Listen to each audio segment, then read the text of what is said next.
Your aging phone system is on its last legs, and the thought of replacing it brings a sense of fear and dread. But what if I told you that rolling out a cloud-based phone system could be a routine, uneventful process?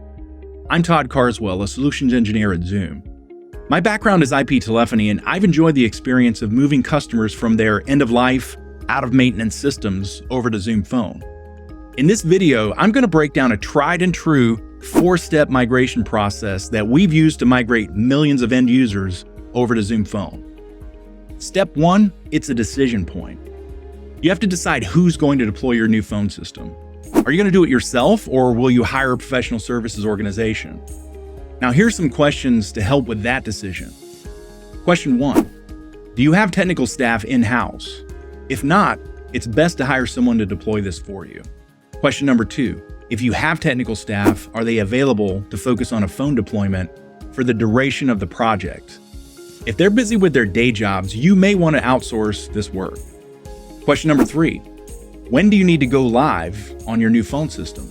If you're under a time crunch, hiring someone to do the deployment could be the quickest route. Question number 4, if you're hiring someone to do this deployment, do you have staff available to deploy the desk phones? If you do this work yourself, it's going to reduce your deployment costs. Now, after deciding who's doing the deployment, you'll move on to step 2, data collection. In this phase, you'll need a project manager and an engineering team. They'll need to gather the following information. First, they need your current phone bills and the authorized point of contact for your current phone carrier. You'll also need to request a customer service report from the carrier. This information is used to port phone numbers over to Zoom. Next, you'll need to gather location data for each of your sites. This includes street addresses for 911 locations, and you'll also need phone numbers, analog devices, and any third-party systems like overhead paging that need to be integrated with Zoom Phone. Finally, you'll need to provide a list of your users to include names, email addresses, phone numbers, extensions, which users need desk phones. All of this data is documented, and then the project moves to step 3, planning and design. This phase of your project starts with 2 key decisions. Decision number 1, do you want to do a flash cutover or a phased migration? Now, a flash cut simply means everybody goes live at the same time, and it works for smaller customers. If you have multiple sites or a large number of phones, though, you may want to follow a phased migration. Whatever the case, the project team will help guide you through this decision.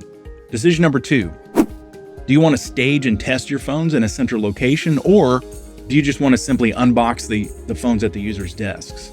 The answers to these 2 questions are going to drive the development of a documentation package that includes the following. Number 1, a project plan with a timeline. Number 2, design documents. And number 3, implementation and test plans. This documentation package is key to mitigating risk for the deployment. Now, after planning and design, we reach the end of the process. And that is step 4, implementation. At this point, you have a solid documented plan in place, so the implementation of Zoom Phone is typically boring, uneventful, and routine. The heavy lifting is done, and now the project manager simply shepherds the team through the execution phase, and it looks like this. There's network testing to begin with to make sure the site can communicate with Zoom. Now, concurrently, we also schedule the porting of phone numbers over to Zoom.